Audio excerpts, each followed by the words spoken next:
अब बात देश की राजधानी दिल्ली की। सवाल ये, कहां है लॉ एंड ऑर्डर? दिल्ली में पिछले 15 दिनों में बीच सड़क पर सरेआम तीन कत्ल हो चुके हैं। कहीं रास्ता मांगने पर गोली मार दी, तो कहीं बकाया मांगने पर मौत के घाट उतार दिया।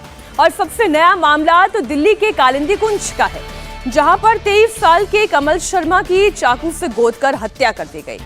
आरोपी शाहरुख नाम के लड़के पर यह आरोप है। वारदात में कमल का भाई शिवम भी गंभीर रूप से घायल हुआ है।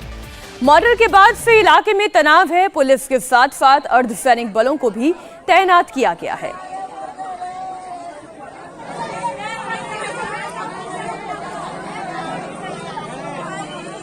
कमल जिसकी जान चली गई, कमल का भाई वो भी गंभीर रूप से घायल है और परिवार वालों का रो रो कर बुरा हाल है।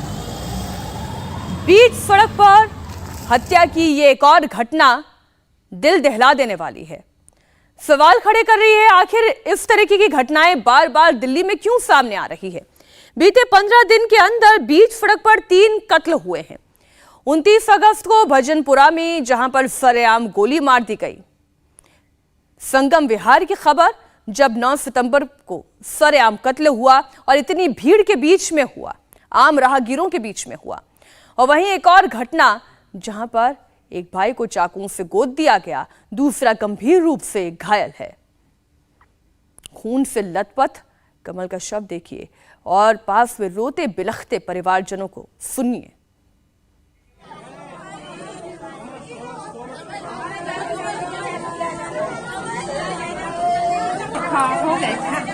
मर्डर के बाद से इलाके में बहुत तनाव का माहौल है। किसी भी तरह से माहौल खराब ना हो, इसके लिए सुरक्षा के पुख्ता इंतजाम किए गए हैं।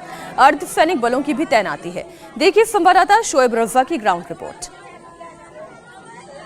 जैतपुर की कट्टा कॉलोनी में कल एक कत्ल की सनसनीखेज वारदात हुई, जहां पर शाहरुख नाम के एक शख्स ने शिवम और कमल नाम के 2 भाइयों को चाकू से गोद दिया, जिसके बाद अब सुरक्षा को यहां पर बढ़ाया गया है।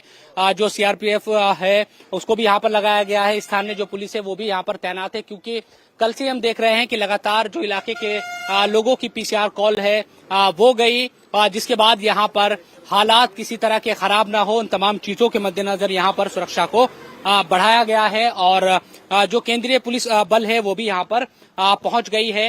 यही गली है जहां पर ये वारदात हुई थी और हालांकि जो दुकानें हैं वो भी यहाँ पर खुली हुई है, तमाम चीजें हैं, लेकिन किसी तरह का तनाव पैदा ना हो और हालात ना बिगड़े, इन तमाम चीजों के मद्देनजर यहाँ पर सुरक्षा को बढ़ाया गया है। और अब यकीनन हमारी चूंकि डीसीपी से भी बात हुई, उनका भी यही कहना है कि जो आरोपी है उसको तो गिरफ्तार कर लिया गया है, लेकिन आगे किसी तरह से हालात खराब ना हो, इन तमाम चीजों के मद्देनजर यहाँ पर सुरक्षा व्यवस्था को चाक चौबंद रखा गया है। अब बताया ये जा रहा है कि कमल और आरोपी शाहरुख के बीच पुरानी रंजिश थी, यानी कि ये केवल कल का मामला नहीं था। मामूली विवाद में चाकुओं से जो गोद दिया गया, आरोपी शाहरुख ने 2 भाइयों पर कातिलाना हमला किया। कमल किशोर की मौके पर ही मौत हो गई और कमल का भाई शिवम शर्मा इस घटना में बुरी तरह से घायल हुआ है। कमल घर से कुछ काम के लिए निकला था और तभी शाहरुख ने उसे रोक लिया। दोनों के बीच में जमकर बहस शुरू हुई और फिर झगड़ा बढ़ने लगा। इस बीच आरोपी शाहरुख ने चाकू निकाला और फिर कमल पर ताबड़तोड़ हमले करने शुरू कर दिए। तभी कमल का भाई शिवम वहां पर पहुंचा और उसने अपने भाई को बचाने की कोशिश की। शाहरुख ने उस पर भी कातिलाना हमले किए, चाकुओं से कई बार वार किया। दोनों को खून में लथपथ वहीं सड़क पर आरोपी मौके से फरार हो गया। पुलिस ने इलाके में लगे हुए सीसीटीवी की मदद से आरोपी की पहचान कर ली है और उसे गिरफ्तार कर लिया गया है।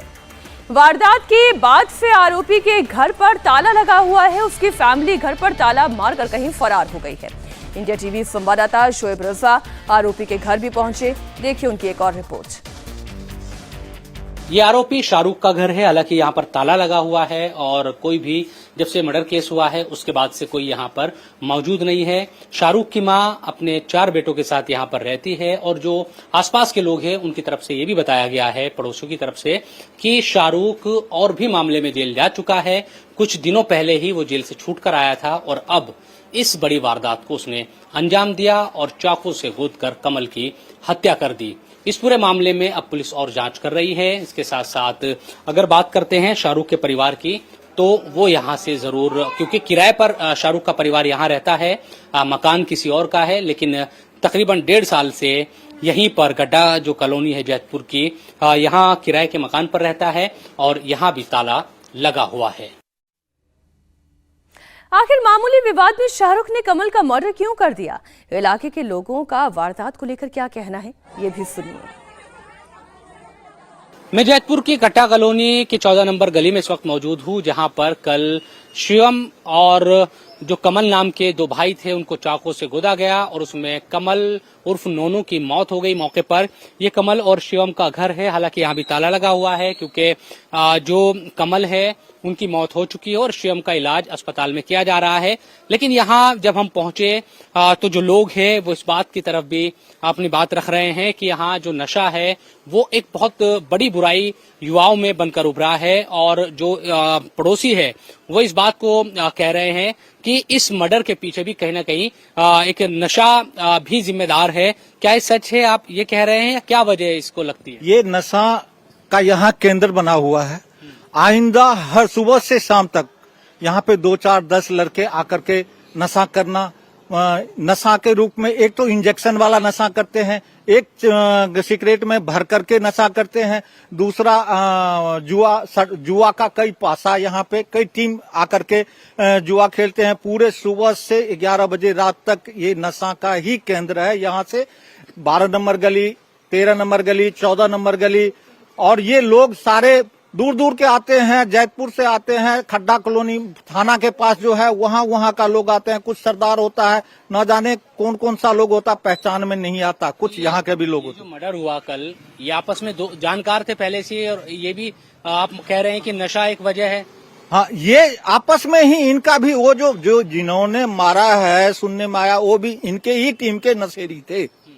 ये आपस में कुछ देर पहले तो यहीं पे बैठे हुए थे, 12 बजे तक यहीं पे बैठे हुए थे। इनकी माँ, इनकी भाई, इनकी सब, हाँ लड़का भी, दोनों लड़का बैठे हुए थे। और 2 बजे पता लगा कि उनको तो चाकू मार करके गिरा दिया। कहाँ? तो राजकुमार जी के दुकान के पास। तो उसकी मौके पे ही मौत हो गई थी। एक लड़का का, नूनू का तो मौके पे ही मौत हुई थी। हाँ, और छोटा वाला तड़प रहा था रोड पे। उसको, वो दोनों को चाकू मार, एक ही साथ दोनों का बॉडी पड़ा हुआ था। एक तड़प रहा था, एक का सांस बंद हो चुका था मौके पे।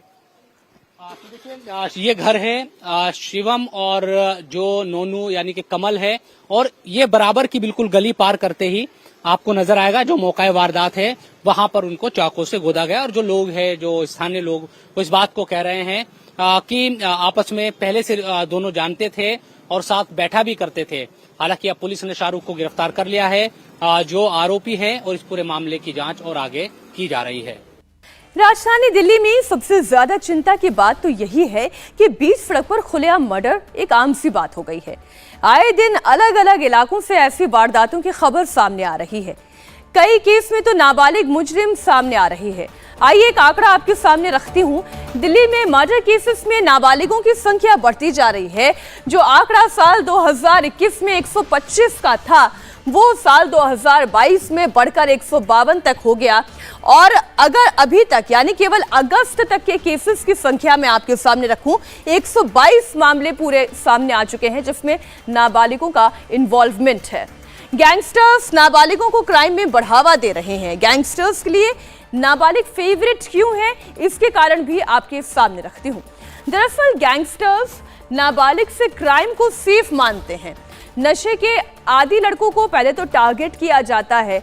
अपने इलाकों में छोटे छोटे जुर्म करने वालों पर भी नजर रखी जाती है। मौज मस्ती के उन्हें सपने दिखाए जाते हैं और सोशल मीडिया से उन पे संपर्क किया जाता है। अब हत्या और वसूली का काम इन्हें सौंपा जाता है। और नाबालिग क्यों? क्योंकि ज्यादा से ज्यादा क्या होगा, जुर्म साबित होता है तो सुधार गृह में भेज दिया जाएगा। वहां पर कुछ वक्त बिता देने के बाद उन्हें फिर से रिहाई मिल जाएगी। इसलिए नाबालिग सॉफ्ट टारगेट होते हैं गैंगस्टर्स के लिए। क्राइम की खबरों से अपडेटेड रहने के लिए India TV crime alert channel YouTube पर सब्सक्राइब करें, बेल आइकन दबाना न भूलें। सावधान रहें, सुरक्षित रहें, देखते रहें। India TV crime alert.